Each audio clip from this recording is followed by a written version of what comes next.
Whoa! I may have it wrong. The LA team and that might be playing the Knicks in the NBA Finals just might be the damn Clippers. Ballmer ain't playing around, and my goodness, wow. Wow. Now, everybody say Bradley Beal is done. That could be true. But you have another player who used to be a superstar starter in this league that can fill in if somebody gets hurt. Everybody just needs to know their role. Bradley Beal coming to the Clippers is going to be the craziest thing ever now. You got John Collins, okay? John Collins is there to back you guys up. That was a huge pickup from letting Norman Powell go and not paying Powell the money. That was huge because Norman Powell was a huge step. I've just been on a phone call for almost 2 hours today about some other news that's going on. And it's involving LeBron, but it's not what people think. So Lakers not even making the playoffs. Well, that could happen, but if they don't have any injuries, they're going to make the playoffs. But I'm saying that going into this right now, you got James Harden and you got Kawhi Leonard. This is how you build around your aging talent. Kawhi Leonard is aging. He's been injured, had some very serious knee injuries. He has arthritis in his knees. He has an arthritic condition in his knees, born with it. So he can't help that. Now, towards the end of last season, you saw him get his legs back. You saw Kawhi Leonard be Kawhi Leonard.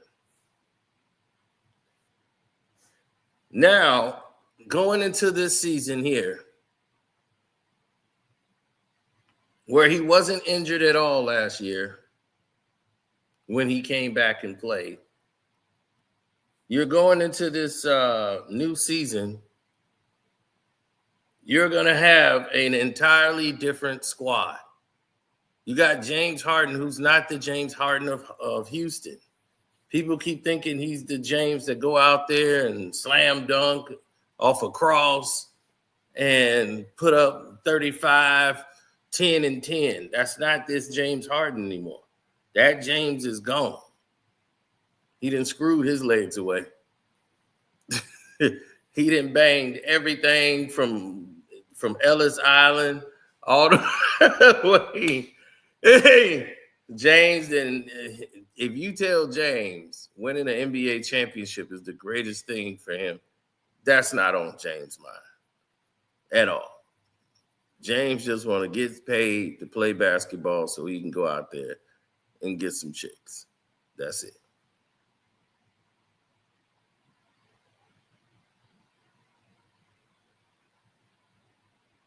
Now,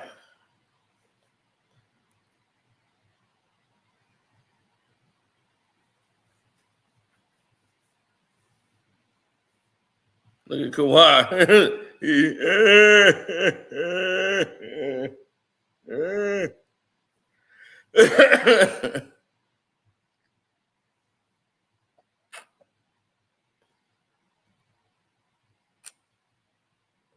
Someone said bad move. I don't think it's a bad move. I think it's a very good move.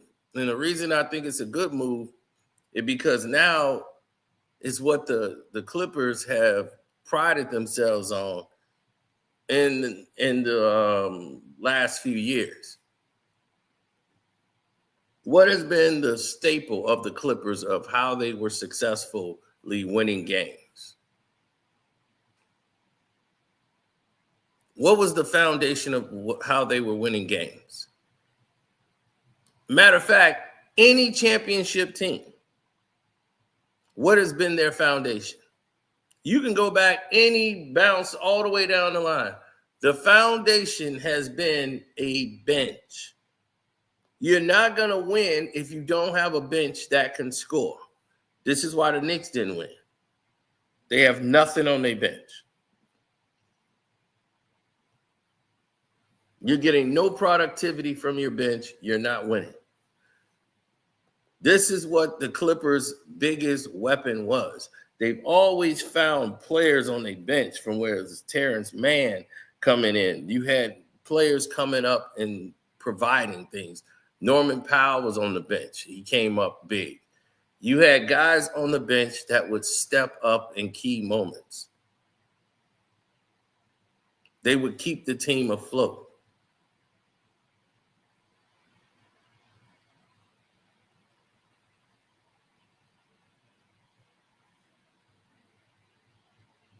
Now, defense is another part of it. They're always going to play defense because of who their character of the team, of the leadership. This is Kawhi's team. No one on the Clippers doubts anything about that. If you're on that floor with Kawhi Leonard, you're going to play defense. There's no doubt about it. You're not going to be out there and you're not playing defense. It's not going to happen.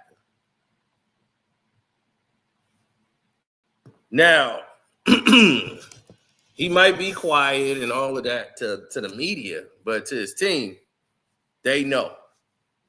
We don't play around here. And the other players, they know. Y'all looked at James Harden. No, James Harden don't play D. Since he's been with the Clippers, what has James Harden been doing?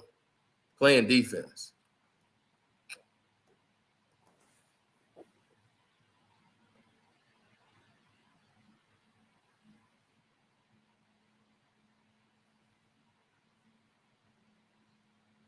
Now, no one's asking Bradley Beal to come in and be the third man of a big three. He's not that Bradley Beal. The Suns agreed to pay him out the rest of his contract. And while they agreed to pay him out the rest of his contract,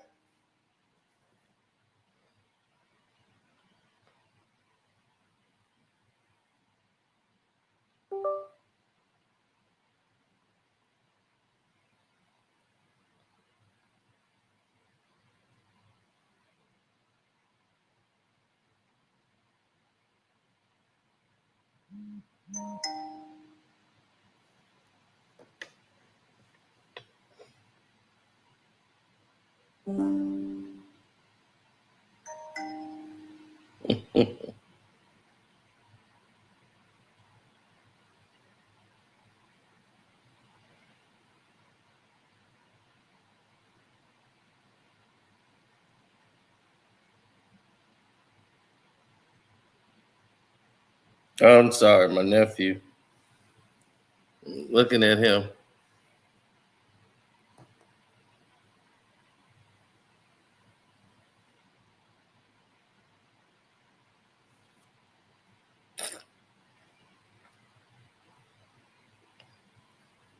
Now, going through this process has been one of the most surprising moments that I have seen in recent years. The Los Angeles Clippers have picked up Brook Lopez to back up Zubac. So Brook Lopez don't have to be the starter. You don't have to put all that pressure on Zubac. You could bring in Brook Lopez. Now, you got John Collins coming from Utah, coming from Atlanta, coming from Utah. He's paid his dues. He's one of the top scoring, rebounding wings in the NBA. Nobody gets more rebounds than John Collins, especially offensive rebounds. He's like him and Josh Hart basically do the same thing, except for he's a better player.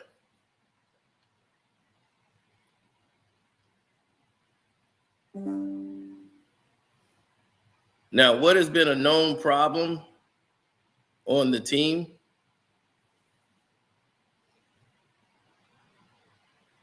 And what has been a known problem in the industry, the sport entirely?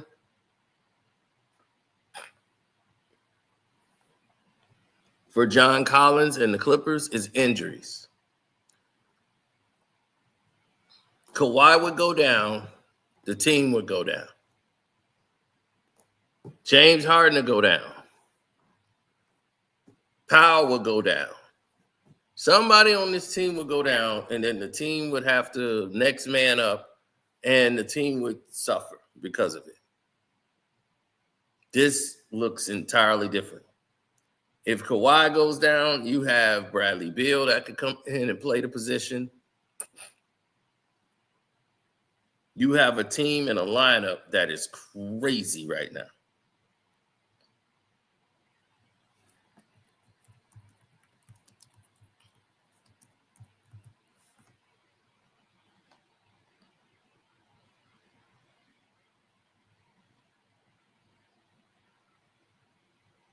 That's why I said the Knicks getting Ben Simmons on your team. I don't know, you getting him for cheap. I'm like, why would that even be a question? You got another guy that can handle a ball, bring the ball up. He can alleviate Brunson from doing that. You getting him for nothing right now. You got a whole season of having this guy for nothing. That makes sense. Everybody think I'm trolling. Like Ben Simmons, I ain't saying Ben Simmons to be the star of the team, but for him to play 11 minutes a night, maybe, yeah. You don't need him on the floor in winning time. Me and Ro was sitting here trying to tell everybody, like, man, this is crazy. That makes perfect sense for the Knicks.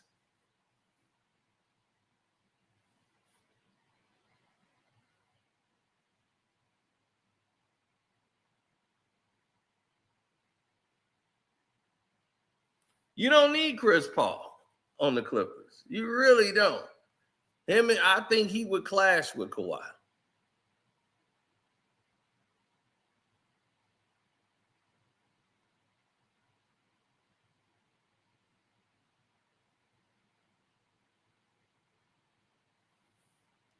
James don't care about accolades, trophies, none of that stuff. He's never, that's not. James Harden could care less.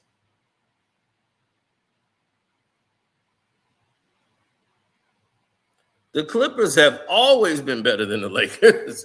That's what I keep telling people. I was like, since 2012, the Los Angeles Clippers have been better than the Los Angeles Lakers. Since 2012. All the way down.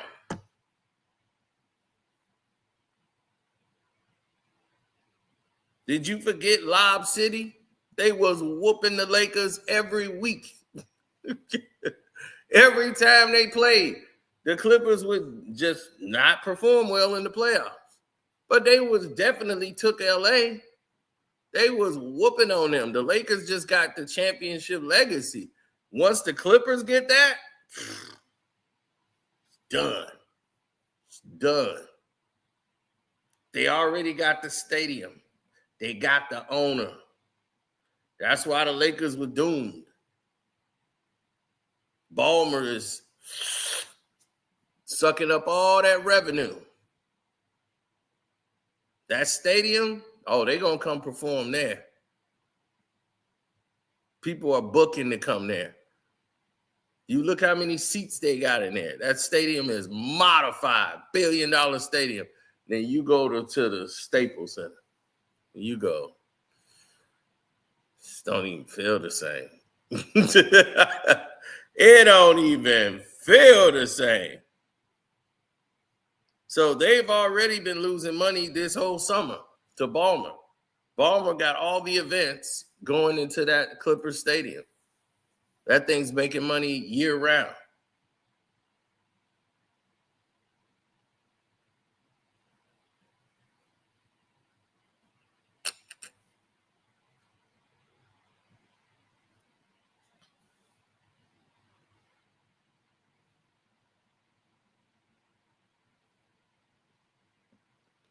They will never put LeBron James on a team with Kawhi Leonard.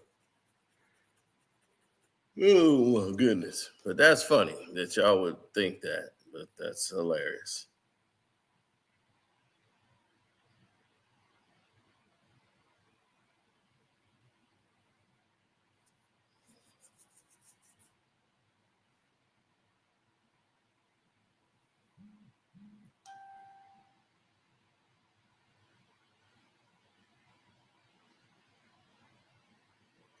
Well, it was more than that.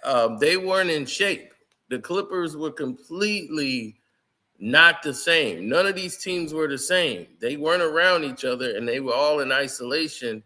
And one of the players, my grandma was sick, so they was dying. He didn't even come to join the team, and he was completely out of shape.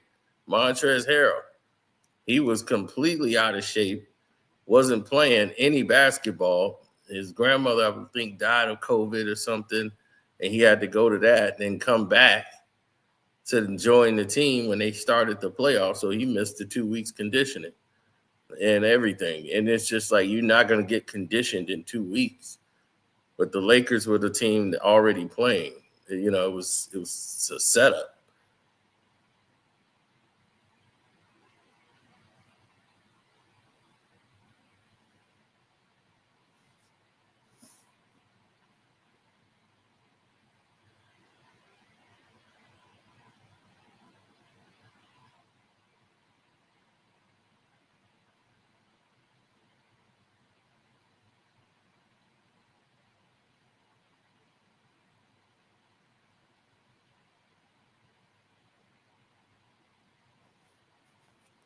Yeah, well,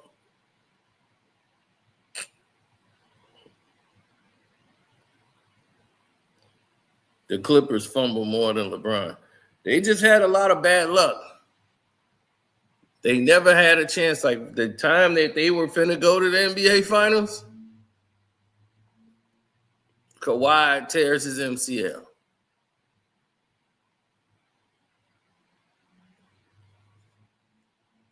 One bump, and then he's out for the season. So every time they had an opportunity to turn the corner, that happened.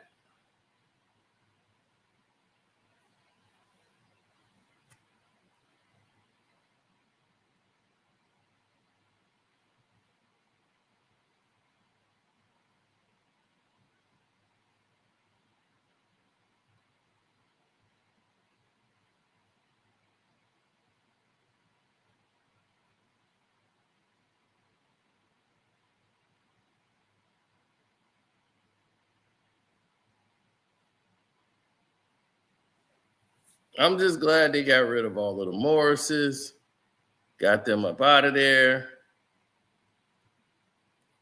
It's like, what are these Morris twins still in the league? It's like, you're not getting anything from them. Put them both on TV or something. Show everybody they look alike. The NBA just has this crush with identical twin syndrome.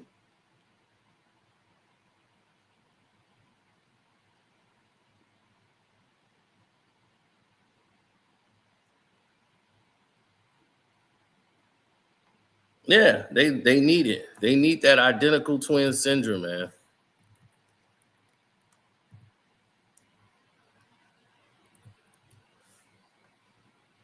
First thing my cousin told me, oh man, my 2K lineup finna be crazy for the Clippers. I'm like, dude, what is you doing? What is you even talking about right now? You sound crazy.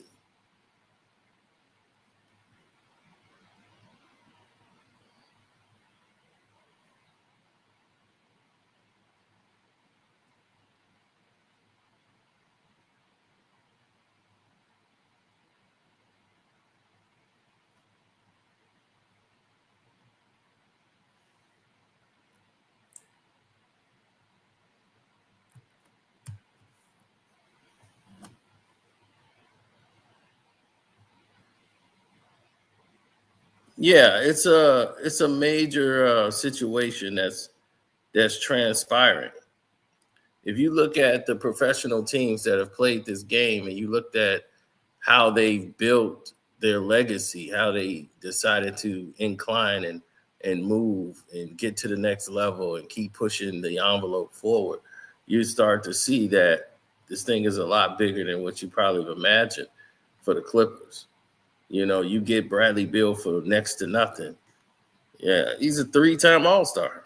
You know, once the Suns bought him out, you didn't have to lose anything to get him. You didn't have to trade nothing. He signed a 2-year deal for $11 million, and then he got a player options after he clears waivers. You know, that no sign, no trade clause, you know, that's why it's going to be a thing of the past. Ain't going to be too many no trade clauses anymore in the NBA. Blame LeBron James for that.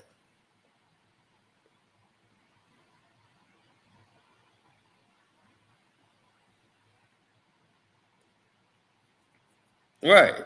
I mean, they've had the best postseason of any team in the NBA.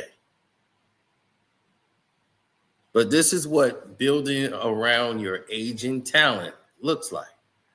So they get rid of Paul George, which was the greatest thing they've ever did. They kept him about 2 seasons too long. You get rid of him, you get James Harden. Okay? You could say, all right, James don't perform well in the playoffs. Cool. But we got somebody who can handle the ball, who can create his own shot and not be Paul George about the situation. You know, balls in his stomach. You got Kawhi Leonard, all around talent, better than LeBron. But now they both are aging. And instead of putting all the pressure on them, you got Zubac and you got Brook Lopez you just picked up. Norman Powell, you let him go, trade him to the Miami Heat in a 3-team deal that brought you guys John Collins from the Jazz to add to what you already have. So now you have a powerful bench.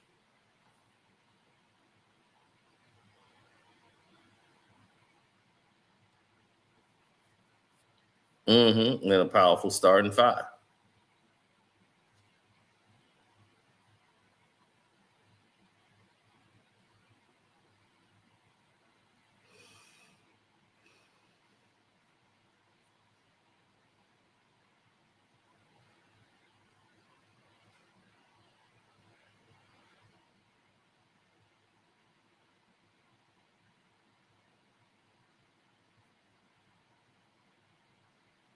Right. You still got Nicholas Batum, Patty Mills. I believe they still there.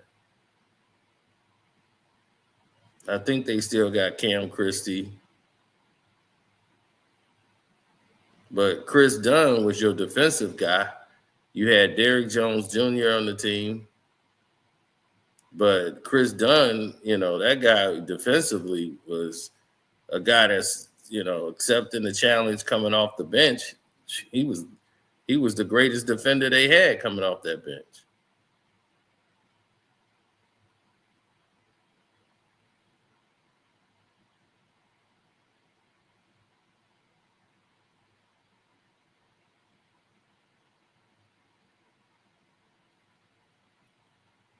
Right. It all got to work. It all got to come together. But I think they got everybody in their right time.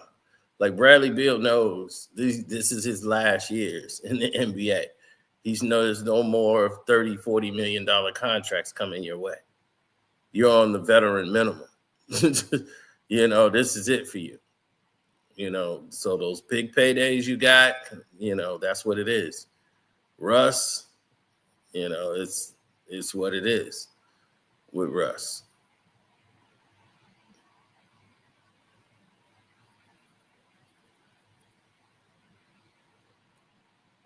And their bench last year played great. Now you just added to your bench and your starting lineup. Now your bench and starting lineup is strong on both ends of the ball, on both sides. Kawhi could sit down and the team won't take a major bump. Now, all the celebrity star power is on the Lakers with Luka Doncic. They got DeAndre Ayton now. They got LeBron James and all the controversy and bullshit he's going to bring to the team. Once again, as everybody keeps falling for the bullshit that he's leaving the team. He's going to Dallas. Why the hell would he go play with AD again when he traded him out of there? I think this might be his final year with the Lakers organization because they're moving on. And that's what you do.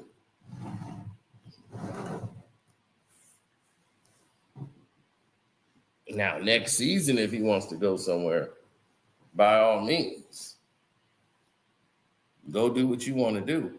But right now, there's no reason in hell you would keep LeBron James on your team. What purpose would that be for you to bring in LeBron James to a franchise? And people like, they going to get LeBron on the Clippers. For what? To try to save his ass? Hell no.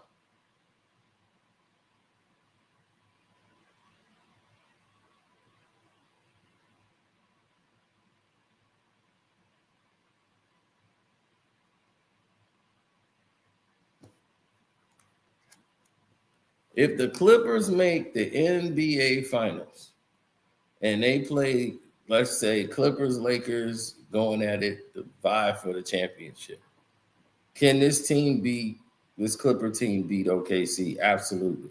They was good enough to beat OKC last year.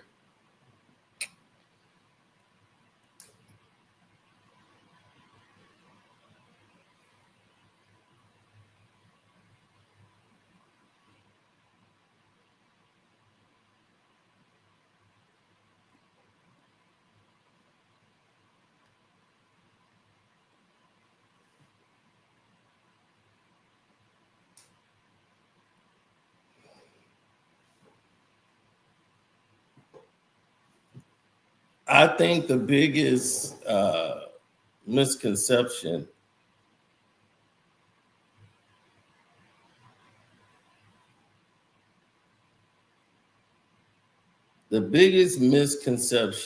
in NBA history is doubting teams that have a bench.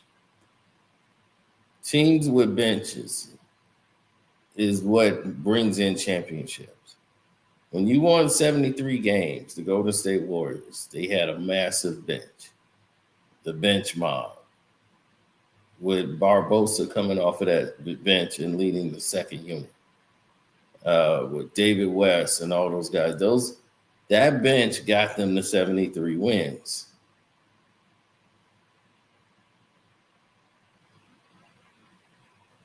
And Barbosa retired after that season, and they didn't win the championship in 2016.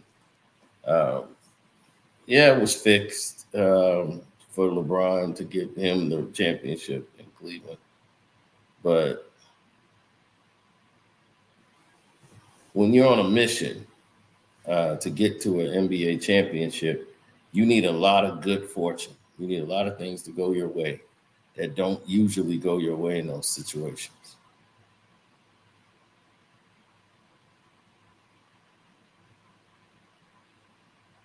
Well, if you look at the West is stacked as usual. So it's going to be hard. Like Denver's going to be a tough team, but I don't think they're a championship team. But Denver's always going to be tough. The Timberwolves are going to be tough for people. And, I think they're pretty much a above 500 team. You got the Lakers going to want to prove that they got the winning combination now. So they're going to think, okay, we're tough. OKC is still going to be OKC. But now you got the Clippers, who's going to be in the mix.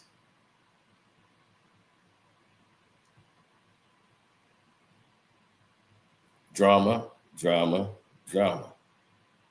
And then what about the Golden State Warriors? Are they just going to be a goose egg?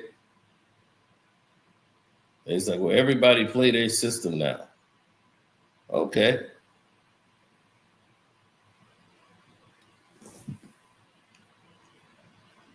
So in the West, you got about 3 or 4 teams that can go to the NBA Finals.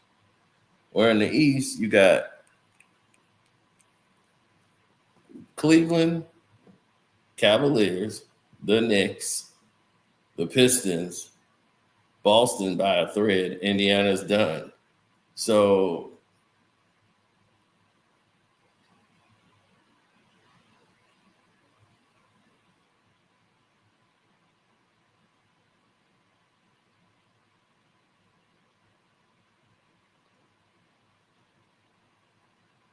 well, the Knicks will be pushed because they have no other star-driven team. Star meaning where celebrities will actually show up to watch the games. So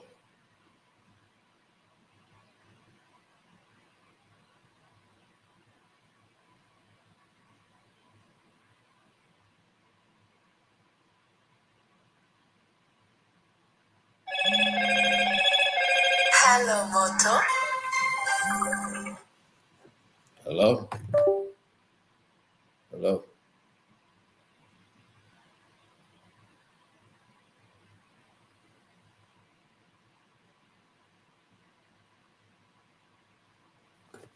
Well, that didn't go well.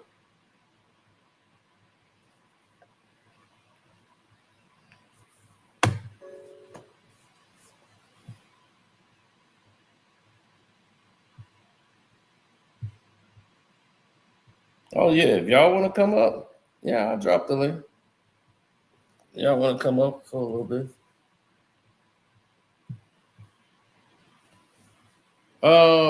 The East is wide open.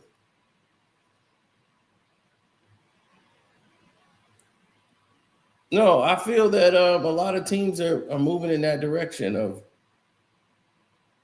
of not showing concern or great measure.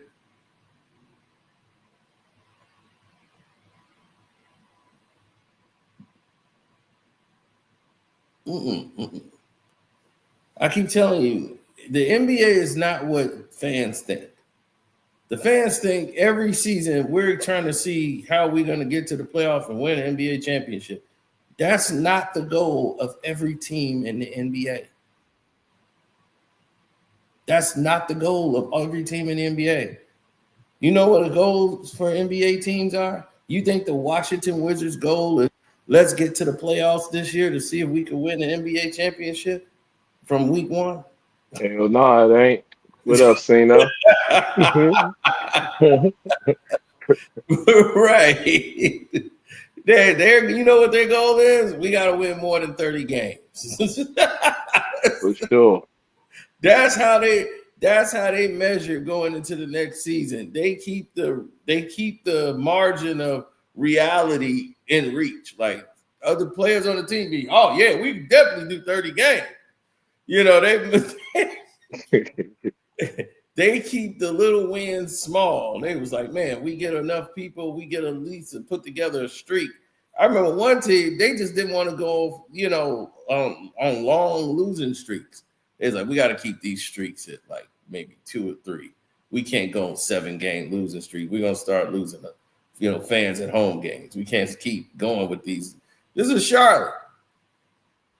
So you think with this, because they were losing like 6 games in a row, 7 games in a row. And he's like, we already struggling to keep people in there.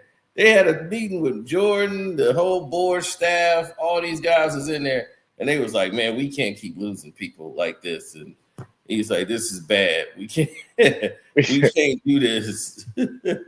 So where you think this put the Clippers at? So you think the Clippers, they where are they now in the West? They right now they could be going to the NBA Finals right now. The way they are, they right now, this move here put them right in the mix. Their whole thing is battling injuries. Can they withstand? Yeah, I agree. Yeah, I agree with that. I definitely feel like it's attrition with them. Simple as that. Simple Yeah, as that. Health and attrition. If they can stay healthy, Clippers definitely gonna be a tough out. Because I yeah, definitely feel Tyronn Lue is one of the elite coaches in the league. Like that's to me their wild card in every series. They got the best, will have the best coach in the series 9 times out of 10. So if Kawhi's there, I agree. They could definitely come out the West for sure. Yeah, man. When it comes to those owners, it half the battle is trying to get to the green. Like most of them know you got no chance. Like Charlotte, they know they got no chance of winning no chip. Like maybe 10 teams think, okay, if we get the right mix, but they trying to get to the green, hold water, not make too many, not spend too much on contracts, make a little bit money, get people in the stands, and after that, all right, then if you don't have a superstar to build around, once you get that superstar to build around, then you start building towards the chip. This is why the Knicks were fucked up, because they were making money all those years. yeah. All those years. They was trying to win them 30 games, yeah. Y'all are like the Bulls, except for the Bulls got those 6 championships. Because they got that guy. Yep. And that was it. And I was like, the only thing is, and that's why, what's his name? He don't even want to win a championship no more. That was the first time I ever seen an owner say, like, they don't care about winning another championship. I mean, he ain't got to. See, he making so much money off Mike right now. Like, bro, he ain't got to. Like the Mike, he's still paying their bills right now. Reinsdorf is milking that, and rightfully so. I mean, hell, we understand, rightfully so. Like he eating off that. Nobody cared about that red jersey before, Mike. Nah, not at all. Not at all. And then nobody really cared about it since. We just care about that period of it. If we keeping it 1,000, we only really care about that period of it. Like no one cares about the Bulls post or prior. I mean, shout out to D Rose. It was nice, but it was a flash in the pan. But Michael Jordan and that run with the 6 championships is what honestly not only feeds them, feeds the damn league. If we gonna keep it all the way like that, that's why the league is where it's at. Yeah. It kind of ruined basketball, to be honest with you. People don't, because prior to that, like you didn't build your team that way. Like, and that's to me the argument when people have this debate about, oh, LeBron has way more wing competition. Yes, because the league is modeled after Mike, dumbasses. Like prior to Mike, there wasn't wings dominating the league. Like Mike started that. Like, you know what I'm saying? And since Mike, it's been a bunch of little Mikes. So yes, everybody in the league with LeBron, of course, he's going to have more wing competition because they all trying to beat that guy that played in Chicago. You know what I'm saying? Like, it's really that. I don't understand how people understand that. It's like, bro, do y'all really watch this? Or do y'all just, what Jay-Z say? Do y'all listen or you skim through it? Like, seriously, like, come on, man. Like, it's really that. The big man, right? They've outdated the big man. LeBron plays where, I need a big man that floats out on the perimeter because that helps me with more operating space. Back in Jordan's day, Jordan had to go up against the dominant big man. Exactly. From the wing. That's the difference. Exactly. And so now you don't have that. You only have a few, and all big men gotta have a lot of versatility. Now look, LeBron talked about ring culture. See, this is the problem. LeBron is the victim of ring culture himself, knowing full well that obviously Jordan put it to where, this is the standard. But LeBron, because he plays his way, can't meet that standard. Jordan was able to play in that triangle system to win, to share the ball and win. And that's just the way it is. That's just LeBron, Jordan had great coaching. Like he went to North Carolina under Dean Smith. Like people don't talk about that. And like Jordan was coached to play basketball. There's a reason you can't point out one great coach except for Ty Lue. That's probably the greatest coach LeBron's ever had, and it was brief. Like he's never had that until your point because he only can play one way. You know what I'm saying? If it ain't him with the ball dribbling penetrating, kicking it up to the open dude, he's ineffective. So, and again, there's nothing wrong with that. He's got 4 rings doing that? Okay, cool. Shout out to him. You know what I'm saying? But again, when y'all had these conversations of who better, this is why people be saying, damn them numbers. Like, he only can play one way. How can he be better than a dude who can affect the game in multiple styles of ways? That's lunacy. Like, you know what I'm saying? Like, but again, people don't really watch basketball. Right? Like, that's one thing I know about the NBA. Most people don't really watch basketball, bro. Like, they watch stars. Like, most people like celebrities who happen to play basketball, but they don't really watch basketball. So, you dealing with people who really don't know. You know what I mean? Like, they really don't know. They think they know, but they don't. And just like you were saying. Here's one thing. I'm gonna let y'all cook. But Ryan Storr, when they got Michael Jordan, he wasn't the owner. No, he wasn't. Yeah, he wasn't. That's fact. Company, something like that, right? And he bought it off of them. He bought it for like $15 million. Wasn't the people that own the Chicago Tribune, like the media company owning the Bulls, right? Yeah. So he got it for $15 million, and he got a goddamn cash ticket, and he didn't want to spend. That's what people don't realize. He didn't want to spend nothing. When Reinsdorf had it and with Tribune company, they didn't want to spend. They didn't want to go into the salary cap. You know what I mean? They wasn't even spending during the championship. Like, the fact that they won as much as they did is damn amazing. Like, to be honest with you, it's like, I don't know how. You know what I'm saying? Like, that's probably the greatest part of the story. That's one talks about. Greatest theft in history. For sure. Jordan for $16.2 million, and then he had controlling interest. He put another $9.2 million in, and today the Bulls are worth $5.8 billion. When Bus bought the Lakers, right? When Dr. Bus bought the Lakers, he bought the Kings, the Forum, like some racetrack, like 7. He bought 7 things. He was like 7 for 1, and they because I remember Jeannie Buss was operating a field hockey team or some shit, right? Yeah, he put Jeannie just so she could get managerial experience. He let her manage that part. But the Lakers, so now look, he bought 7 things for about $35 million, something like that, right? The Forum, all that shit. So look what they sold out for. After $35 million investment in 78, 79, now these motherfuckers, just sold it for $10 billion. So, whatever part, the whole thing, I guess, so I don't even know the particulars, how much the Bus controlled or whatever, but either way, that's a profit. You know what I'm saying? So at the end of the day, man, everybody, the owners, they just care about them. That's why I keep telling you, man, it's all about money. It ain't about necessarily competing. If you get that, not at all. Then you can start building and competing. And this is the thing, man. A lot of these fans, because that's what people saying the Beal thing. The Beal thing, it's no risk for the Clippers, no risk at all, because they're paying him a minimum salary. That's why when I brought up to Ben Simmons, you brought back up to Ben Simmons. I'm like, these fans, a lot of fans, and LB included, they'll probably watch this, maybe see if they hear about it.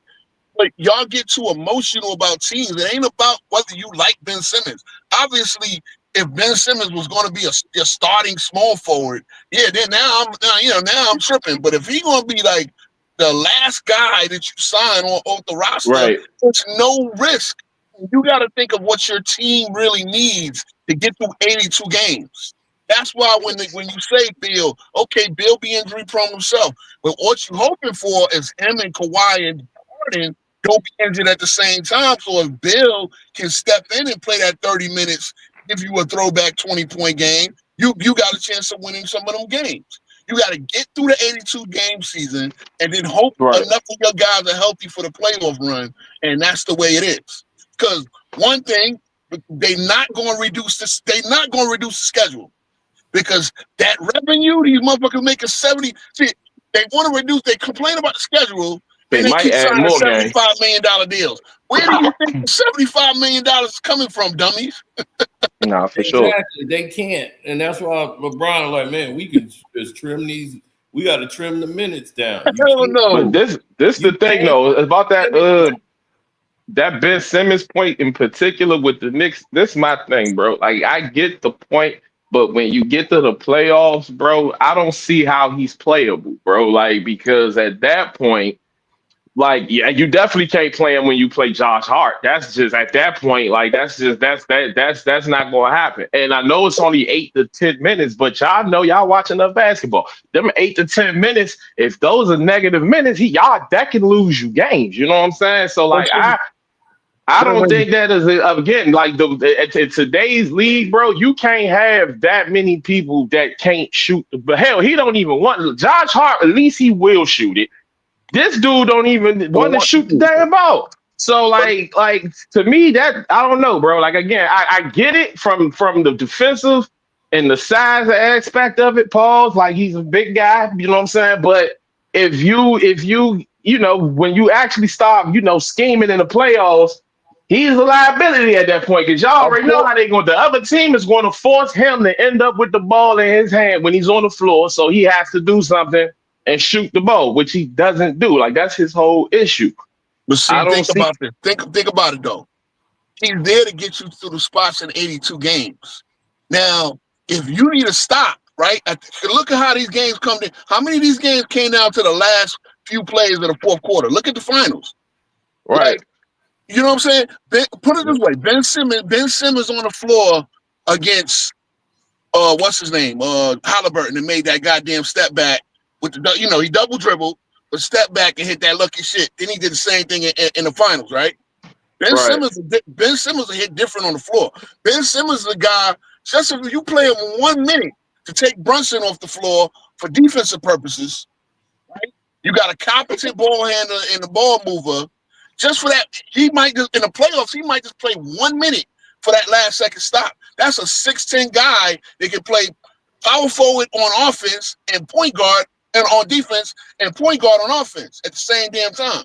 So you got to look at the tools you need for a team to compete. So again, yeah, I'm not going to count on him for nothing. I will never count on Ben Simmons for anything other than coming in there and moving the ball for a little bit and playing that lockdown defense because that's one thing he does. No matter he definitely does. He definitely He's a great defender. I will never take that away from him. I just feel like I said in the playoffs when they start scheming, you know how it go. In the playoffs is about scheme. Yeah, they're going to scheme for him to have. If he's on the floor, any competent coach is going to scheme for him to get the ball when it get down to the last seconds on the clock, and that's when it becomes a problem. That's what I'm saying. Right. But that's my point then. But that's my point. He becomes unplayable at that point. You get what I'm saying? Like at that point, it's like, so why the hell is he there? You know what I'm saying? Like if I can't use you, if I can't use you in the playoffs, in those moments, you are unplayable. That's not just him. That's any player in the league. Bro, like when the playoffs come. It's the same thing about Bradley Beal. No, but Bradley Beal can shoot though. No. It's different. Bradley Beal can shoot. Like so, at the end of the day, I know Bradley Beal at the very least. If he get the ball in his hand in those moments, this is a 38% career 3-point shooter we talking about. Like he so that's the difference though. That's the difference. And he can go ahead. Now here's what I mean. If you're counting on Bradley Beal to get that 20, now if he gets the 20 points in 25 minutes, his real spit to come off the bench. Like you don't want him and Harden in the same defensive backcourt anyway, right? You want Beal. You really want Beal as in a 6th, 7th, 8th man role because Beal and Harden on defense. That's too much to make up. You want to play a defensive guy next to Harden and hope Harden. You know what I'm saying? But if you counting on Beal for 20, 30 minutes, not at all. I'm not saying that. I'm saying when it gets down to moments where it's a play with a seconds left on the clock and the defense is scheming to who gets the ball. You don't mind if the ball ends up in Bradley Beal's hands in those situations because whether he giving you 20 or 30 minutes or not, this is a guy who can still hit a shot. Is what I'm saying. So so he's play. So so that's what I'm saying specifically in those moments. Like Brad, I don't see how you use Ben Simmons in the playoffs, and that's what I'm saying. Like he would have to play. Maybe he'd probably have to play. He would have to play the beginning. Yeah, exactly. Like Mitchell Robinson. It would have to be the beginning of the quarters. Like, you know what I'm saying? When the time like that. Like he's unplayable at winning time. for sure. Bingo. Like I That's don't what I'm see saying. See, so when you looking at the composure of a team, you don't want Ben Simmons on the floor offensively at the end of the hell game. no. You want him buying minutes. You want him buying. When they start hunting Hudson. Okay, let me bring in him. At least I know I'm getting competent point guard play. But if now I feel like, a lot of coaches they play offense defense, right? Again, Right. using your timeouts. Oh, Ben Simmons is the defensive guy. Right? Now he can get you a steal, and then he's not shaky. He can get you a steal and a dunk the other way, a fast break the other way. That's when he becomes a positive. Now, when you have to go to him for a game-winning play offensively, that's the problem. He's too much of a liability. Yeah, he shouldn't even be on the floor. That's what He at that wouldn't be point. on the floor. That's the thing. Yeah. Exactly. He wouldn't Exactly. be on the Look, floor. think about it. As great as he is, one of the top 10 all time, Shaq. You didn't want Shaq on the floor for that last play. No, this is why when dumbasses like Gilbert Arenas and FYF and all them talk about Kobe as a sidekick, they don't understand. Yeah, At one time, that was Kobe's show. Nah, it was. You didn't want him It touching was. the ball. You didn't want him And while we're on it, Tracy McGrady stunk it up in them moments too. Like that, I'm with you on that one. Like they bro, they act like we don't know. I'm like, bro, we can, bro, like you know what I'm saying? Like it's not just as simple. It's not just as simple as he played with Shaq. Now I'm with you there. I'm with you there. Combined, they only got to the second round. Yeah, like what are we talking about here? Yeah, I'm with you, bro. Like, I'm with you. Remember that I'm with you. 13 points in 8 seconds didn't come against the Spurs. But that was a regular season game. He literally, that's Tracy McGrady's. No, bro, and don't get me wrong. You're talking to a dude who love Mac. I love T-Mac. However, we just got to keep it real. Bro, you played on some great teams. Especially that one in Toronto. We don't even talk about that one. Like that team he had in Toronto, his last year there with Vince, Antonio Davis, and other boys, bro. They had a nice squad, bro. And y'all got him up out of there. Yeah, got him up out of there, bro. Like, got him up out of there. So, like, his entire career, bro. But again, revisionist history is a thing now, and it's all these clutch dudes doing this crap. And you're like, bro, like, it's crazy. It's like, yo, what the hell are y'all doing? Like, no. We can see, we remember. I watched y'all play. I watched your whole career, bro. And that was the difference between you and Kobe. Kobe at money time, winning time, Kobe was going to take over the game more consistently than he wasn't. Like, and that was with Shaq. That was with Shaq. I had to go watch them Spurs. I had to shut down Gilbert's whole conversation. He came in the chat. He was trying to push up Eddie George and all this. I had to shut Gilbert Arenas down. I'm like, when you want to debate, man? Let's do this. He spent all these days sitting there in the chat trying to defend his argument. Like, I go off. See, that's an opinion. I don't debate opinion. I can't do that. Now, you got to show me facts. He putting up argument. This is a fact.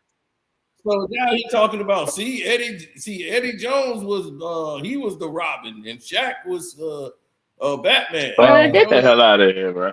You know what I'm saying? I'm like, so I was like, okay, you want to do it that way. So I pull up the article that said from the coach, Dale Harris, and he said at 17 years old, Kobe Bryant was better than Eddie Jones. He was slightly better than Eddie Jones at 17 years old. No, everybody on the team has came out and said that when Kobe came in that first practice, it was evident he was the second best player on the team. It's documented. Everyone says that. Even then, that's why he played him as a rookie in the playoffs against Utah. Right. He shot those 3 air balls in Utah. He was taking those shots down the stretch as a rookie. I remember reading about Kobe busting up Stackhouse 11. Remember, Kobe's from Philly, right? So Kobe would come to Sixers practice. Stackhouse was a rookie in the league, but remember, he's like 20, 21 years old. They said Kobe was watching him 11-3, 11-4, 11-2. And we know how good Stackhouse was, right? Stackhouse was dope. Stackhouse took, So you already knew Kobe had it. Kobe just really needed to get stronger. Bro, that's why That's why Kobe acted again, like to the figures. I've been labeled a Kobe apologist by my football. Like, bro, but that's why he acted the way he did, because he wasn't stupid. He realized he worked hard and was better than these bums, and yet he ain't getting no clock. Yeah, I'd have been an asshole too. Like, y'all trying to treat me like I'm crazy. I'm clearly that dude, and y'all treating me like I'm not off some high up, because the league was older than. Like, he didn't have the league LeBron had when they catered to young people. See, here's the thing, that back then you didn't play young guys. Exactly. Guys on the bench, and they were supposed to learn, and then pick up some knowledge, get better, and then they come in garbage time, get 2-3 minutes a game, and put them in the game for a little bit, and then you sit them down so they could just get some experience, and then they pick up and practice second unit, playing with them, getting some reps in, but that's it. Like Kevin, his rookie year, same thing. Starting that in, doing garbage time, let him build up. He's a rookie, so you don't play rookies. Like, they didn't just jump right on the court. Thank you. Because LeBron would have got the same treatment. They don't seem to understand. LeBron would have got the same treatment. LeBron, by the time LeBron came in the league, that's 7 years later, and you had a bunch of high school players already making a jump. You had so many bums, and I'm not gonna call them bums, but guys that had no business making a jump, like Kendrick Perkins being one of them. Like, guys, Kendrick Perkins managed to have a career, but if he'd have done it 7 years earlier, he'd have been out the league in 2 years, right? You had the Leon Smiths, the Robert Swifts, and all these guys making a jump. So now it's a different game. And some of these when Kobe came in, he came into a grown man league. LeBron came in, he came into a league where a lot of these grown men, like Malone was an old man. You think they would have let LeBron play against Brian Malone? No. Brian Malone would have made LeBron look like a fool on both ends of the court. But that's the thing. So LeBron comes in thinking, they come in thinking, LeBron was better. Kobe is the only teenager to play in the All-Star game. The only teenager in history. I looked that up because Garnett made it at 20. You know what I'm saying? But Sean Kemp was the other one. I thought he was 2021. I think when he first made the All-Star. I think the youngest person to make it was, since Magic Johnson, was Sean Kemp. Magic was the youngest. I thought it was Kobe. But Kobe was 19 when he played in the Madison Square Garden against Jordan. He was 19 years old. He hadn't turned 20 yet until August. So he's the only teenager. Because even Magic came in at 20. Now, remember, Magic was 20 years old when he got the Finals MVP. His birthday's in August too. But he was in the All-Star game that rookie year. So but he was still 20. Remember, his birthday is right before the season starts. So remember, he went to 2 years to Michigan State. So at 19, so his birthday came in the summer before his rookie year. So he was 20, played in the All-Star game. And then I know Sean Kemp was the youngest. He was the one like right behind Magic, because I think he was like 19, 20. So like I said, Kobe was that guy, averaging 15. Again, he's on a team that was suspected to, they got to the conference finals, so they were a contender. You think of a 19-year-old on a contender. Again, one thing they can never take away, and like I said, Gil, you stupid for this, because first of all, you don't know what the hell you're talking about. You weren't good enough to be in Kobe's class. Kobe had 3 rings before his 24th birthday. Yeah. 3. He was 23 years old when he hoisted the Larry O'Brien the 3rd time. And they want to give it all to Shaq. But again, they don't seem to understand. Winning time, go-to time was Kobe. You couldn't play Shaq because of his Shaq even said it himself. Like Shaq said it himself, bro. Like, I used to come into the season out of shape and everything because I knew I had Kobe. He's even said that. That's why when multiple times, Scap Attack killed him. He just killed him at that point right there. And you trying to put these clutch narratives. That's why I say LeBron and the clutch narratives. A bunch of YNs. They were YNs at the time that don't understand. LeBron wasn't old enough to understand why Kobe was killing it.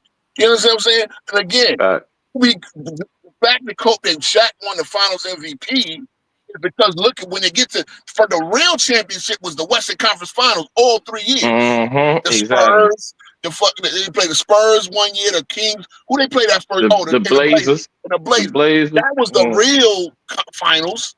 But And Kobe was going off. yeah, so in the finals, now I could just dump it into Shaq because he got Rick Smits and Dale Davis on him 1 year. He got an old ass Mutombo on the next year. Then he had whatever Jason Collins. Jason Collins. Oh, yeah. Exactly. I'm gonna just dump it in and take that chip. But now these dumbasses, oh, you didn't win you didn't win Finals MVP in your first 3 rings. Man. I'm gonna sit there and try to make it about me. Or I'm gonna just go the easiest route and just dump it into the mismatch. I'm gonna have basketball 1-on-1. How was that a point? And this is what I try to tell them from the very first championship.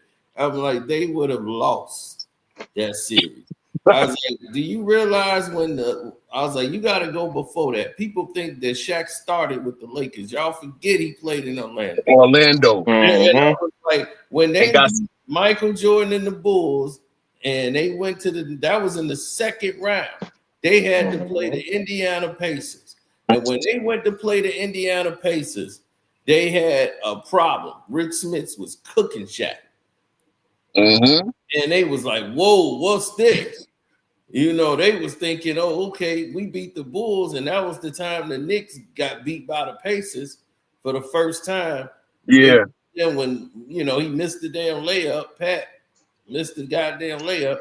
So they ended up going into the Eastern Conference Finals to play Orlando. Yep. And the only reason they won is because of Penny Hardaway and damn Horace Grant. Jackson. Horace Grant. But it was Penny. They wouldn't have won that series. Rick Smits was killing Shaq. Think about this. Shaq came out and admitted it. So when they played Indiana in the finals with the Lakers, when he went to the Lakers and they played him 4 years later, and Smith's feet was done. Shaq, like, oh man, I can get him now. I can get my revenge on Rick Smith. He still had problem with Rick Smith. Still had a problem. Shaq had a problem with anybody that would pull him out of the paint. Because Rick Smith could hit that little 15-footer. Yes, Sabonis, another one. They don't know how good Sabonis was, bro. We caught the diminished version. I was gonna say, we didn't even see the best version of him. Like bro. We caught a guy that he tore both his knees up and never got surgery. I was just telling my son he was the first Joker. I was like, bro, like it was this dude that played with the Blazers named Sabonis. All this shit that Joker doing, he was doing that. He was dominating overseas before he came to the game. He dominated David Robinson in the Olympics twice. Joker would have been playing overseas. You're right, exactly. No, he was slim and in shape then. So now when we're seeing today, like when we saw him with the Blazers, he had the pot belly, you know, he was big, but when he was playing overseas, he was about Tony Kukoc side. He was dominating. See, that's the thing. Like he played for the USSR, right? Before the war broke him down. So he couldn't get over here. They tried the Blazers drafted him, but you know, they would have had to work out a whole Cold War. Reagan and motherfucking Gorbachev would have had to fucking negotiate something to get Joker over here, bro. I mean, get Sabonis over here. So again, think of his son, who's like 6 inches shorter, not as quick. So the Monster's got a lot of his daddy in him, but he is not as big. And he's not as quick as his daddy was in his prime. Like that guy would have been. Oh yeah, they don't even know, man. The amount of big men that we had back in the 80s and 90s, bro. Again, this man, I seen it. With the reason why we went to the Dream Team because David Robinson was on the '88 team, and this again, Joker was. I mean, Sabonis wasn't even supposed to play because he tore his ACL up, and he was getting dominated. David Robinson was getting dominated by an injured Sabonis. Definitely still a little bit young. Yep. And I'm not just glazing. I saw it with my own eye. and then he had problems in '92. when they played when Lithuania, because now they Lithuania, the Soviet Union, all them countries broke up into their own little thing. So now Yeah. they Lithuania, and he still was catching Robinson. Just so happens that Robinson had the dream team around him now.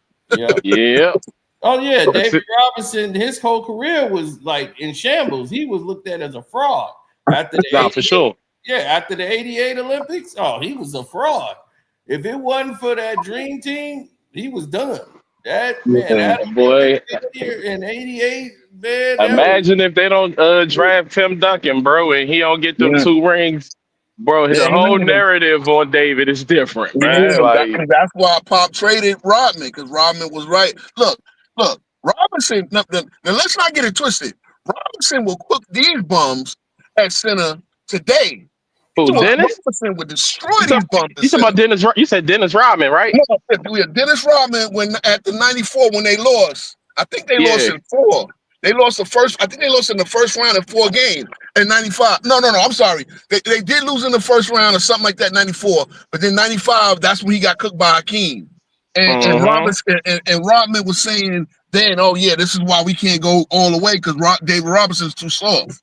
So yeah. after Yeah. that happened, Popovich was like, yeah, I know Rodman, you probably do got a point, but we can't keep you around talking about our star.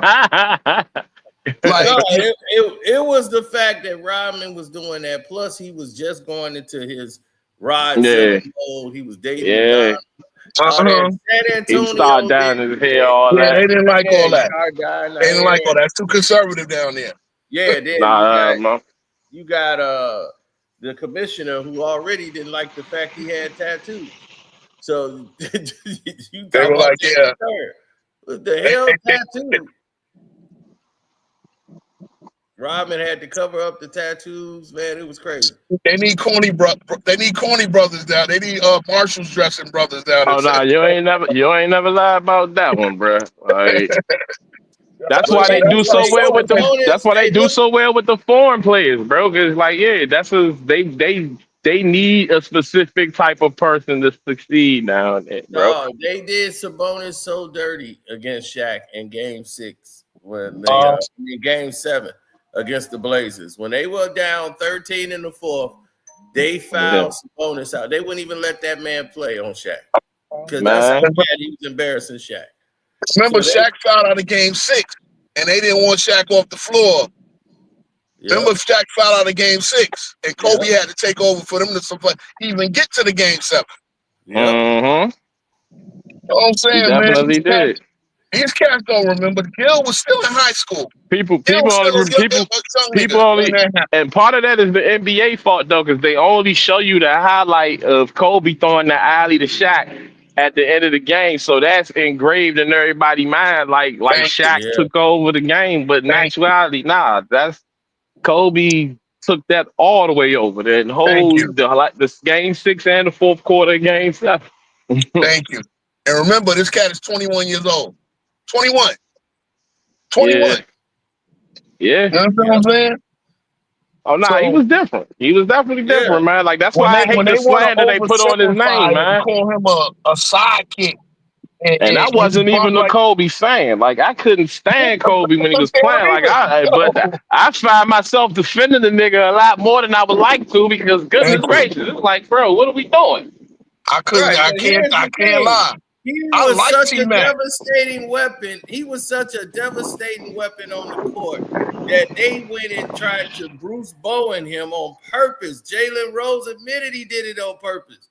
He put his foot under Kobe and had him twisted. And that would have kept Kobe out the rest of the NBA Finals, and he came and played anyway on a bum ankle. Ankle was done. Here come all these besties all these dumbasses in the comments talk about Kobe was a sidekick. Man, we Yeah, killing that exactly. narrative.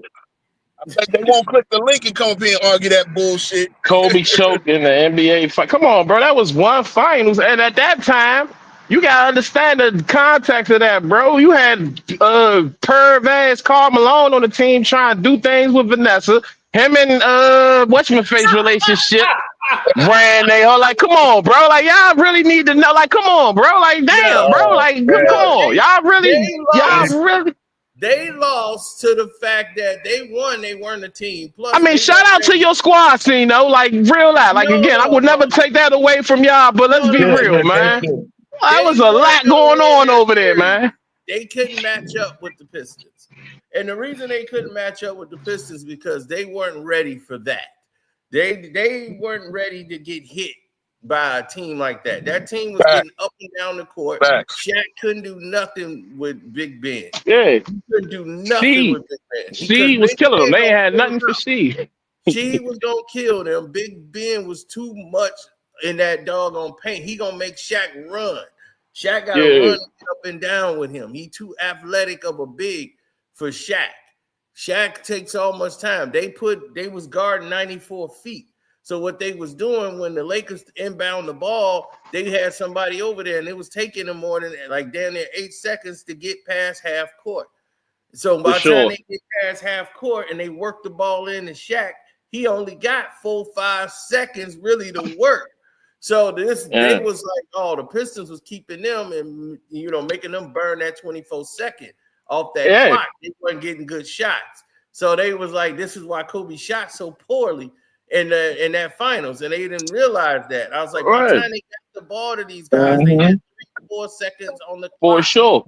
This is how I'm like, this is the Cino. If you notice, Cino, that's the same thing that Larry Brown did with the Sixers thing. The only difference is the Sixers team was just at that time unhealthy. Like if they were healthy at that time, that series would have went different. Because the Lakers didn't blow.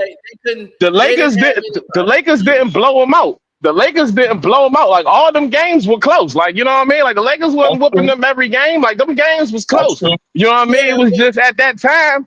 They weren't gonna beat them. They didn't have the personnel to beat they didn't have I agree. I'm not saying they the one. I'm just saying it'd have been different. Like guys had to I wasn't saying they were one, but it definitely would have went more than 5.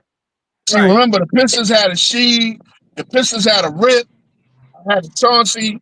And they had Chauncey. Like at that time, Chauncey was playing. The level Chauncey was playing at that time. Like Derek Fisher, like Gary Payton wasn't gonna cut it.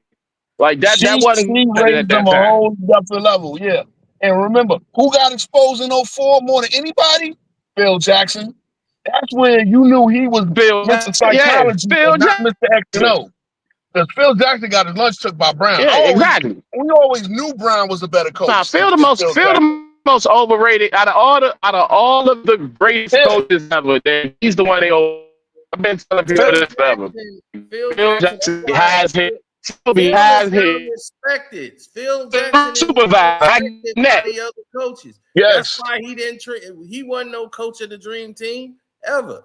Yeah. Nah, never. Why do you think he tried to run the Knicks, and that shit was a disaster. Set us back another 10 years. I was like, man, terrible, horrible. I was like, they won those championships because they split up the team because of Phil Jackson. I was like, everybody blamed the coach. It was Phil Jackson's fault. He kept trying to take Jerry Krause's job.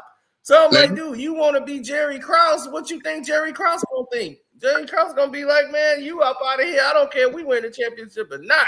Your ass is gone. Phil is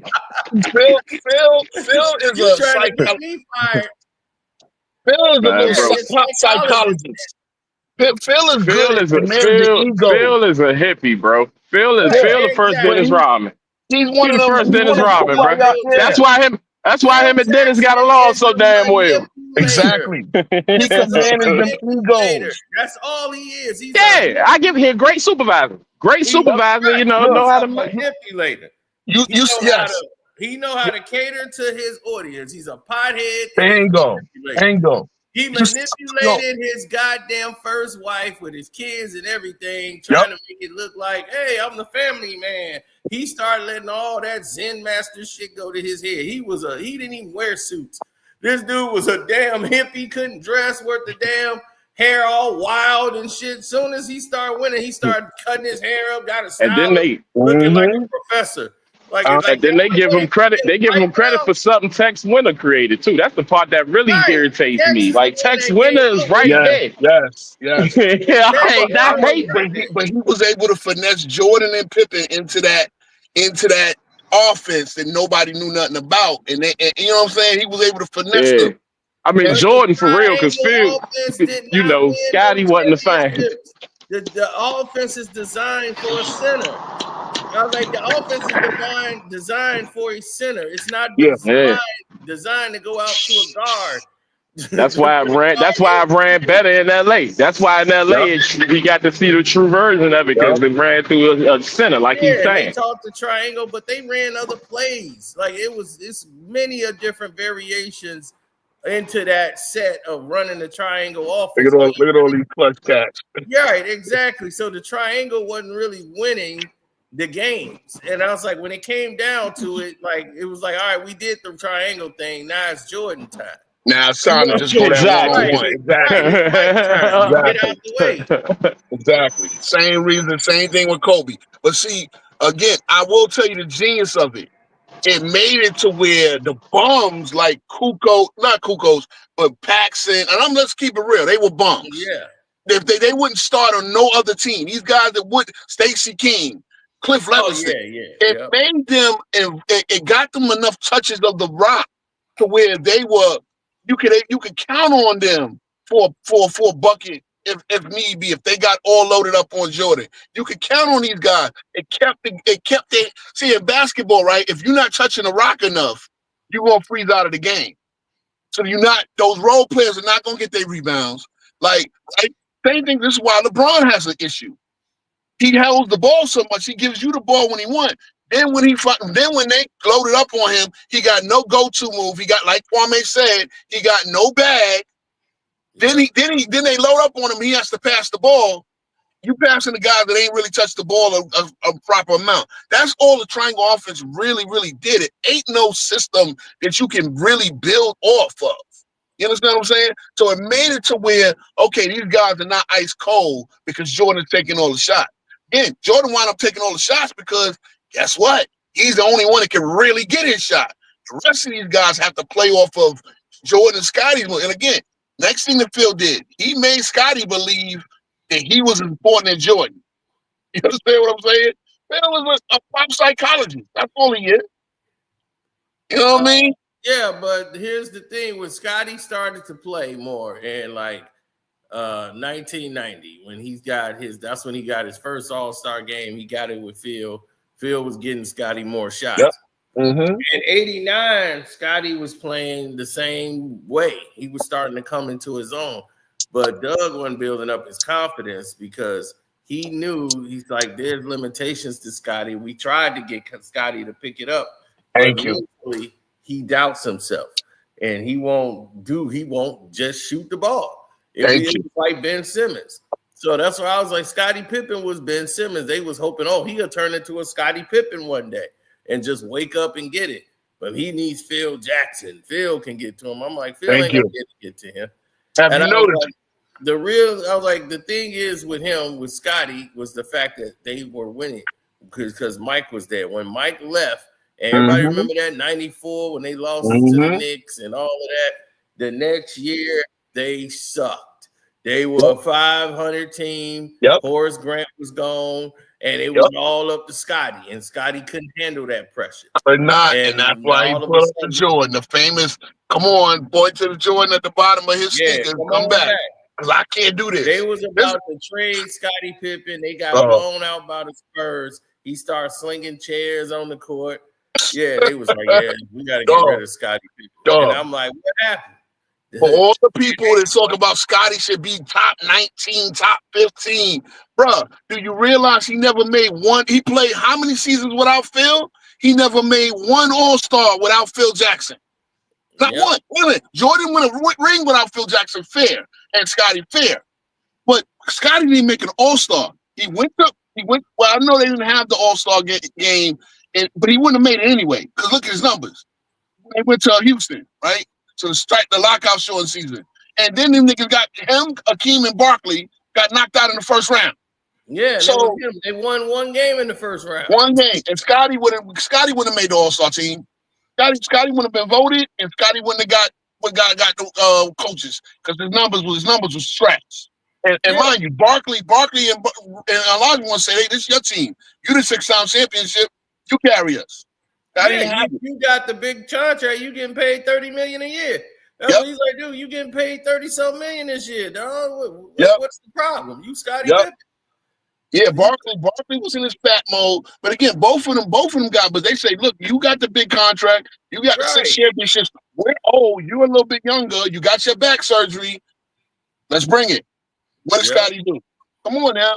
I'm not a Scottie hater. I know what he was. I know how good he was when you could, but there was a limit. You were not getting it. Scottie wasn't Clyde Drexler. Scottie, like the fact that shit came out and he's above my man Ewing. Ewing had to carry the Knicks. I say what you want about Ewing. Ewing had to carry the Knicks with no all-star. Don't tell me Starks and Oakley that one fucking year, please. All right? No all-star. They traded Mark Jackson and Strickland in back-to-back years.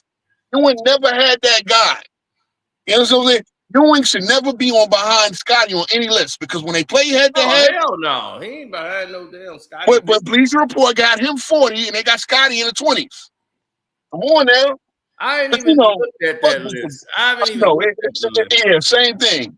Because I know the only thing I heard was Kobe was 11 and LeBron was 2. And I knew right then and there. I'm like, well, and Akeem is 12. You tell me how Akeem is worse than you tell me how Steph Curry is better than Akeem Olajuwon. I have not seen the list. Once you said Bleacher Report, I already knew. That's what I'm saying. So I'm gonna do a little something on it. And I might tonight. We might do a panel, and then I'll let everybody come up, and they can talk about that list. Bro, yeah, I'm going like because again, people don't know how to build teams, man. They look at teams and they think these teams are gonna work. Nah, you gotta really see the chemistry. If you're gonna, a lot of people cannot play GM. It's fantasy ball in their mind, but they put on 2K, and if it works on 2K. Then, you know what I mean? Like, nah, you got to get real basketball chemistry. You got to have everybody can't, that's why they try to, all these teams, when you try to put 3 30-point scorers, they don't work. They don't work. If Bosh didn't have the ability to play the third role, the Heat would have won shit. No, you know what I mean? And that was the thing. Chris Bosh had to do all the work. He the one got the rebound and made the decision to give it to Ray Allen instead of open LeBron James. Thank you. He knew better. He was like, "No, you've been jagging the game." Thank you. I'm gonna get his ball to the best shooter that ever lived. At the time, the best shooter ever lived. And guess what? With the game on the line, I'd probably take Ray over Steph. I probably, with the game on the line for one shot, if I know that I can get, if I see both of them open, right, I'll probably kick it into Ray because his shooting form was now. Steph Curry's shot making ability is great, but the fact of if I need one shot, to save my season, I'm going to Ray. Like Klay Thompson got the perfect shot. Thompson got the perfect shot. Like he has the perfect looking form. Steph will tell you that himself. Steph has said that before. He was like, man, I wish I had that form. It's like, man, making the shot, the L, the way it looked. He's like, Clay's shot is like perfect. Remember who saved him against OKC? Remember when OKC was 3-1? Klay played like God in one of them games. If they don't get that, Game 6 Trey. I mean, Game 6 Klay. That's why that's another one of his nicknames. Game 6 Klay, baby. That's what I mean. If he wasn't hitting them threes from like half court, they wouldn't have made it. I see Steph bomb a lot of game-winning shots. I seen Steph bomb a lot of game-winning shots. You get a guy open like Ray Allen or Klay, even Allen Houston. He's another one where you can count on him. I take Houston over Miller with the game on the line. With the game on the line for one shot. Now, if I need to make shots, okay, Miller does got that clutch for the flick. But Miller again. Remember when he put the choke shot up on Reggie Miller? Miller not only missed 2 free throws at the end of Game 6, but he shot the air balls at the end of Game 7. They were the air balls. Chance to win. Go to the finals. He shot air balls and put free throws. In the finals, it was his worst performance. Like he had a terrible finals because he was being guarded by Kobe Bryant, who he worked out with. That's the next beef I have. That's the next beef I have with that list. Reggie Miller 44, Carmelo Anthony 61. Yep. And how the hell is Reggie Miller 17 spots better than Melo? How is he a better player? period than Melo. I have not seen the list. So Yeah. once again, I have not seen the list. I've seen videos saying that Kobe is 11th and LeBron is at 2. I don't know who 3, 4, 5. I don't know. I didn't put too much energy into it, but that'll be the first time I look at it because I was like, I did that list. Yeah, no, I ain't put too much energy in. I'm gonna probably, when I get going, I'll probably talk about it. But yeah, it's what they do because it's a bunch. It's a panel of 10 nerds making their top 100, and then they average it out. You see that, right? They average it out because they'll tell you who got the highest on the list and who got the lowest on. Like, so couple of guys had Jordan 2, and most of them had him 1. Somebody had LeBron 4. Somebody had him 1. Somebody had him 2. Somebody had him 3. So they'll tell you. Isaiah Thomas better be on that list. Isaiah got done dirty too. He's 21. See, again, how is he that far behind Steph? We have not entered the realm where Isaiah Thomas is not as good as Steph Curry. Where do they put Steph? They put Steph at 10, and Isaiah Thomas is 21. Oh wow! Come on, bro. See, it's like you can't tell me your list makes sense. If one guy had Steph the top 6, so one guy had him 6. The lowest anybody had Steph was, I think, 13 or 14. Come on now. See, that's that ring counting shit. Because you don't understand. If you put Isaiah in this era, Isaiah's cooking this whole league. And Isaiah is developing more of a 3-point shot. This one, they knew to have him in the 20s. So if they got Isaiah in the 20s and need some YNs, and they got Isaiah Thomas in like the 20s, me having him as my number 1 player of all time shouldn't even be looked at as crazy. Thank you. The only people that I'm listening to there's their old time list. I'm listening to Lenny Wilkins, Hubie Brown, and Bob Cousy because them motherfuckers been around long enough to see the entire history. Yeah, exactly. Bob Cousy wouldn't have said nothing crazy like that. You know what I'm saying? They all 3 of the brothers in their 90s, and they literally been around for the entire history of the league from year 1. Yeah, and Bob Cousy, all them dudes could hit free throws. They had a left hand, they had offhand. I'm like, they had baby hooks. They had many different ways they could score the basketball. And I was like, man, Dave Cowens would have smoked a lot of these dudes. I've seen Dave Cowens show up in his 60s and was throwing baby hooks, hitting them left hand, right hand. See, they used to play a game. The NBA used to have the old timers games. That used to be the old, like the All-Star game. That used to happen before that. They would have the Legends game and have all the old players play, on the court. And those guys would be out there playing. And I was like, man, they had to stop that because Norm Nixon tore his knee up. Norm Nixon played in the game, and I think that was the last game they had. They need to bring it back. They bring it back. Well, yeah, they do. They turn it into the celebrity game, and every now and then they'll have 1 or 2 old cats play.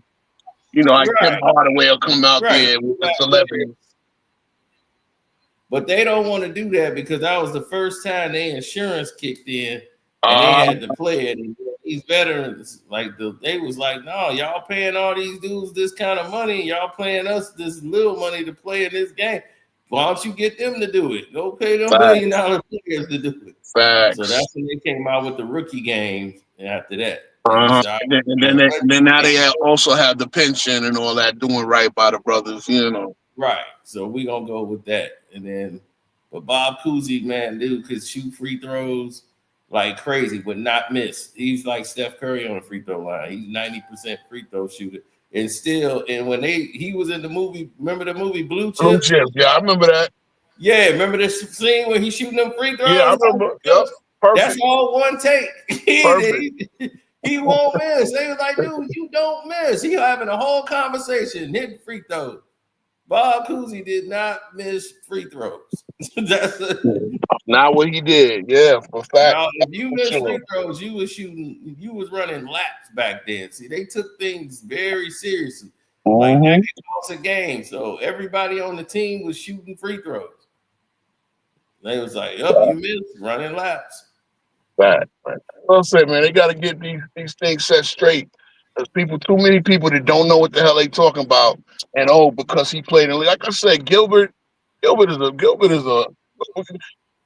Well, Gilbert killed me when the worst defender I've ever seen. Like he was Nash level bad, but he want to talk about the Europeans messing up the defense in the league.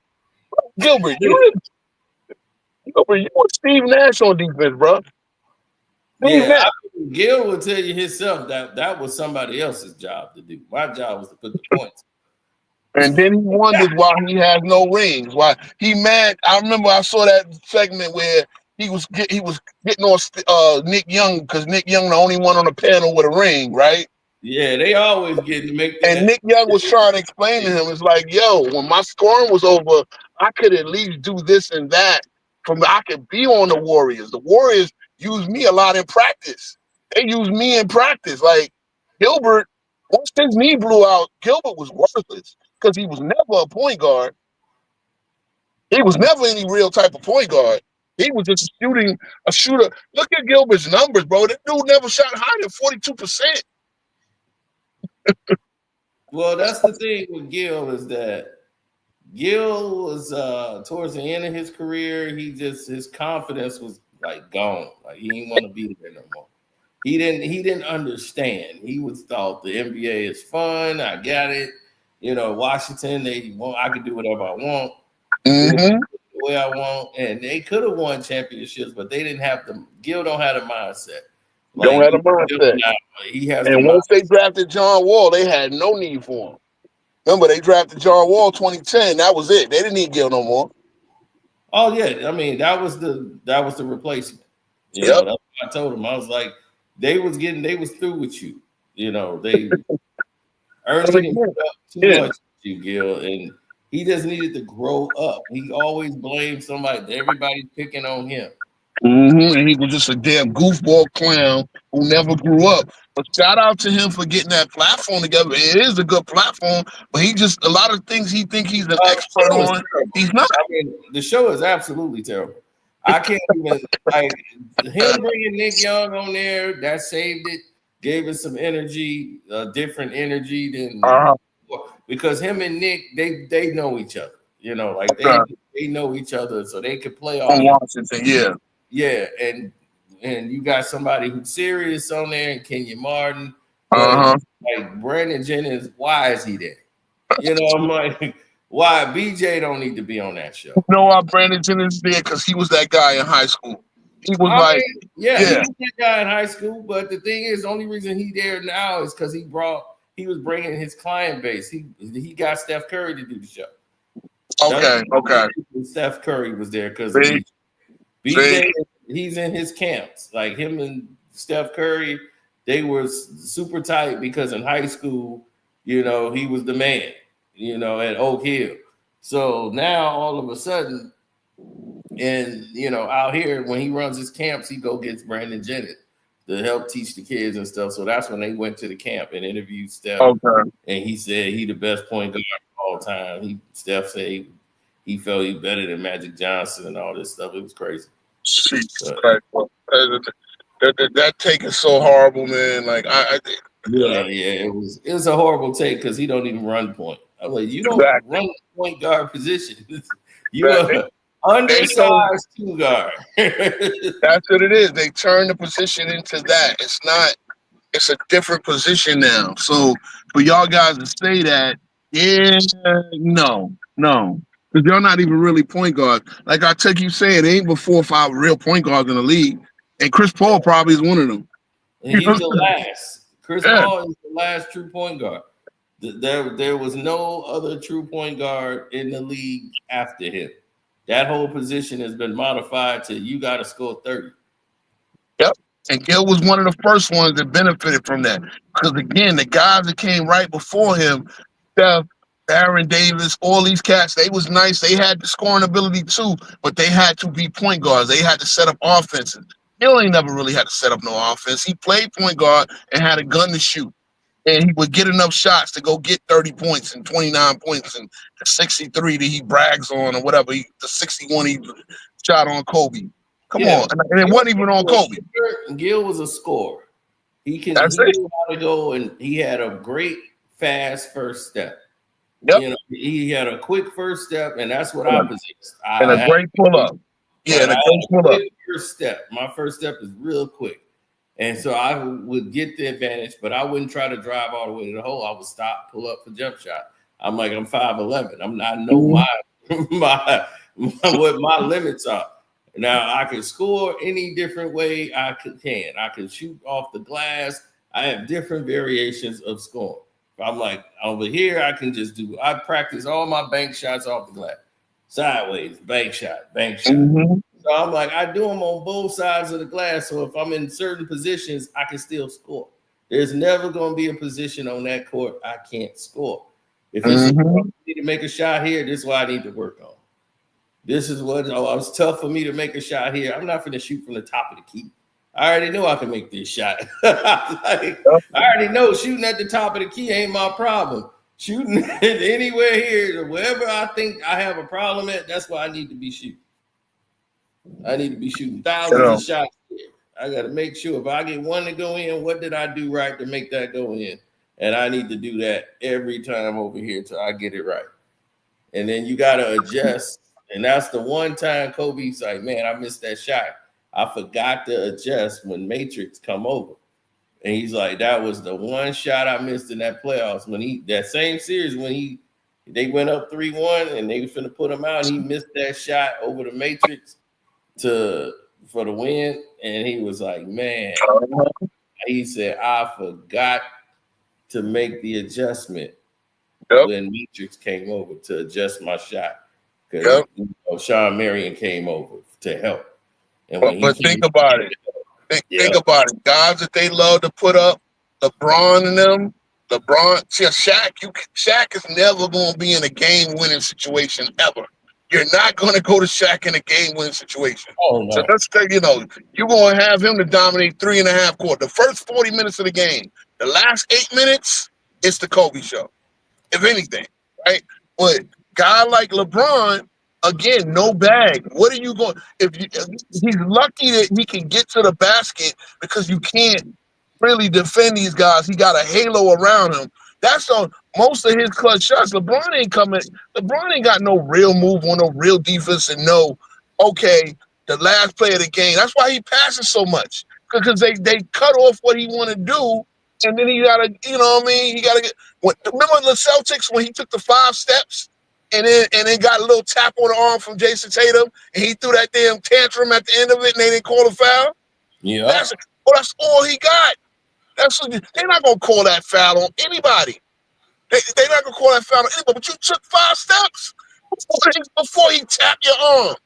You want to take 5 steps, plus you got a halo, and you think that makes you clutch? Hell no. He has the halo. You get that I can't wait, man. Tonight we gonna go through this list. Yeah, we gonna go through this list tonight. So I'm gonna do it probably around 11 p.m. or because I'll be on at 9:30. I'll be on 9:30. I'm gonna talk about why people have a hard time building team. Based on what you said, the whole thing in our conversation about Ben Simmons, it's like cats get really they just think throw these all-stars together and this is gonna make a good team. No, man, you gotta have every element of the team, even in this simplified era when nobody rebounds and nobody really tough like that. You still have to watch how you build certain teams. So the Clippers are going to be a lot better than people think. OKC and Denver. The Lakers are still behind. They think that they are. Now, I know that the league is going to try to nurse them around to as many wins as they can, but the Lakers still got major problems. The injuries, if they injured, they're going to get a lot of injuries because guess what? You got a 41-year-old just playing out the stretch is one of your main cogs. Then you got Luka, who already got the lower leg injuries, and then you got Ayton, who's he's a flame out. So you talking about, I don't know, man. again, you remember, though, you got to get through 82 games. And these teams, a lot of teams have gotten better based off what they did in free agency. A lot of teams just stayed the same, and a few teams got worse, you know. So, yeah, they lost Dorian Finney-Smith. Oh, that's just 6 points a game. See, y'all don't get it. Dorian Finney-Smith completely turned. When they got him from the Nets, that changed it around a lot, because D'Lo wasn't playing no defense, but they didn't have a perimeter defender. Now they got a perimeter defender. Now it's looking like they could play some defense. That's DFS because he made his money off of that. It wasn't about his scoring. He made enough shots to make him a offensive threat. Right? He can hit that three, but he's the one guy that you can stick on somebody on the perimeter. Now the two best perimeter defenders on the Lakers are both named LeBron James, and that's sad. Yeah. That's sad. Both of them are named LeBron James, and both of them you don't want to play because, as we know. And here's the thing that you brought up that made a lot of sense is that when you talking about the Lakers and what was going on there, here's the thing about bad GMing. They spent 3 draft picks to get there, did Finney-Smith, and now he's gone in 1 year. So and he walks out. 3 draft picks to get him, and then you just went through the whole process and ruined it. That's what I've been saying. And that's bad GMing. That's on the GM. Now you just went and blew 3 goddamn draft picks. But that's all the Lakers have been doing since LeBron got there. They've been making up for the way he want to build a team and their deficiencies, and they're giving up draft picks. And as I say, these draft picks are more, when you use them right, are more valuable than you realize, because you can keep these guys you can get players that you can build a team around the stars, but they got a low contract. So now, you understand what I'm saying? Like, LeBron making $52 million just kills your team, bro, because he ain't gonna play no defense until the end of the season. And if they fall out of it, he's just gonna go walk away anyway. And they're gonna play Luka in August. Yes. Luka's gonna get the bag. He's gonna get the whole extension. Is his team. Bron gone this year. And they were like, look, bro, this is it. Like, I just had a conversation an hour before I got on here about LeBron. And this is coming down to a whole new thing here, is the agreed on plan that they had ain't agreed on no more because they got new ownership. So that's why. So the plan ain't going the way LeBron was like, hey, that's not what we was planning on doing. So yeah, you're out of the equation at this point, bro. You about to celebrate birthday 41. Yeah, it's not just that. He got all the out here and trying to act like he didn't create it, like he don't want to talk about it. Like, you creating this, I'm leaving the Lakers crap, and you ain't leaving the Lakers. Everybody know you lying. It's like, you do this every year to try to get some attention around you because you got no buzz. All right, it's like, dog, you gotta have some fake narrative. Dog, you ain't going nowhere. Rich Paul and them creating these stories, all the clutch people saying it. There's been talks. These 4 teams interested in LeBron. No team is interested in him. Nobody wants no $52 million contract. Yeah, and a buyout. If the Lakers agrees to buy out LeBron James for $52 million, yeah. They said, we'll pay you. But no, they're going to treat you like a veteran minimum, like a veteran on his last year of the contract. You're an aging veteran. You should have just been on the team and just played your role. You overstepped your boundaries. But I'm going to get out of here, bro. Thank you, bro. Appreciate y'all for listening. We'll be back later on tonight. We'll talk about that list. I think they said it was 100. I haven't looked at the list. And from what Ro was telling me, I shouldn't look at this list. But we'll talk about that tonight. All right, y'all. We out.